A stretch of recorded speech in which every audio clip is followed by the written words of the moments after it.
Salut à tous et bienvenue sur Tempête de l'info. Ici, on décrypte pour vous les véritables coulisses des événements qui secouent le Sahel.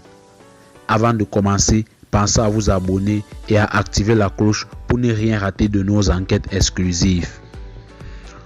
Aujourd'hui, on lève le voile sur la fameuse cache d'armes terroristes découverte par les forces armées maliennes. Ce que vous ne savez peut-être pas. Depuis plusieurs mois, le GENIM et d'autres groupes djihadistes ont intensifié leurs attaques dans la région de Gossi, au nord du Mali. Face à cette recrudescence, le commandement des forces armées maliennes a misé sur une stratégie nouvelle. Une alliance entre renseignements humains et surveillance par drone. Les populations locales, fatiguées des exactions, ont fini par partager des informations cruciales. Des convois suspects, des hommes armés, des allées et venues dans un secteur boisé.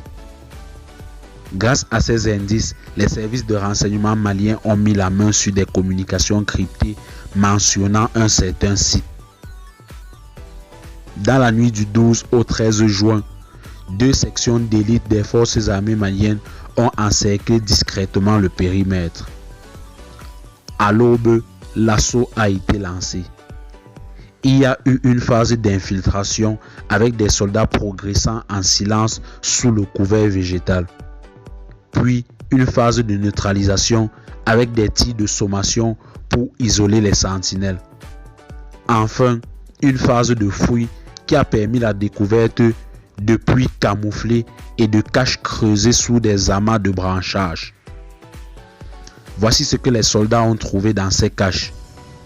Plus de 40 kalachnikovs, certaines modifiées, 5 lance-roquettes anti-chars, des centaines de chargeurs et de munitions, des explosifs artisanaux prêts à l'emploi, une trousse complète pour fabriquer des mines artisanales. Contrairement aux premières images diffusées qui montraient simplement des caisses, nos sources militaires confirment que cet arsenal était en parfait état de fonctionnement, prêt à être utilisé sur d'autres fronts. Cette saisie est bien plus qu'un simple coup d'éclat. Elle provoque une désorganisation des réseaux en coupant leur logistique. Elle crée un effet psychologique puissant en déstabilisant les chefs terroristes. Elle renforce aussi la confiance entre les civils et l'armée. Les renseignements obtenus après l'opération ont déjà permis l'arrestation de 2 complices importants et ont conduit à l'identification d'un réseau de passeurs opérant depuis le Burkina Faso. Le commandant Ibrahim Traoré, qui dirigeait l'opération, a déclaré, je cite, « Nous n'avons fait qu'ouvrir la porte d'un énorme trafic transnational.